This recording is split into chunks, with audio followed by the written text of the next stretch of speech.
Your kids in their schools may not have what they need in a few weeks when the school starts back up, and you can thank the Trump administration for that. Why? Because the Trump administration is withholding $6.8 billion in educational funding to all of the states throughout the United States. I'm sure you heard earlier that the U.S. Department of Education laid off 14 or fired 1,400 employees.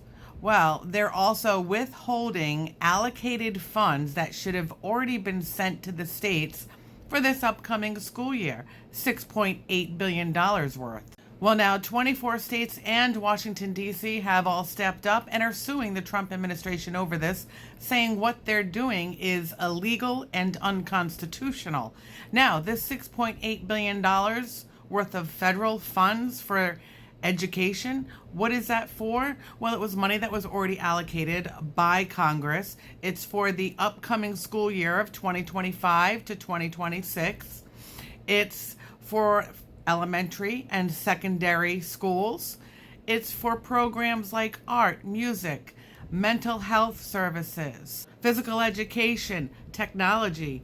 It's to pay for the after-school programs, so kids have something to do constructive when their parents are still at work. The money also helps to provide trainings for teachers to improve their skills and to keep them up to date with new forms of technology and forms of education that will benefit the students. Attorneys General from 22 states signed on to the lawsuit, along with the governors of Kentucky and Pennsylvania.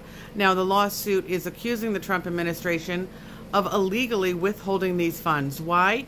Because Congress has the power of the purse, not the president. And the Empowerment Control Act of 1974 says that no president can unilaterally decide to withhold funds that Congress appropriated.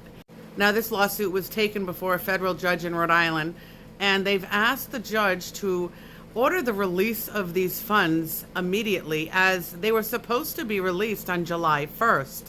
Now, the U.S. Department of Education notified all the education agencies throughout the country on June 30th, the day before the money was supposed to be allocated, to let them know they wouldn't be receiving the money because they have reviews to do. Now, the Trump administration said that the Empowerment Control Act of 1974, that shouldn't be a thing because that's unconstitutional. The Trump administration said the president is the person who should have the final say in where the money goes. So I will keep you updated with what's happening with this. But unfortunately, kids in schools are going to suffer this school year. That's the bottom line. Now I will keep you updated, of course. Please like, follow, and share so that I can continue to provide you with content.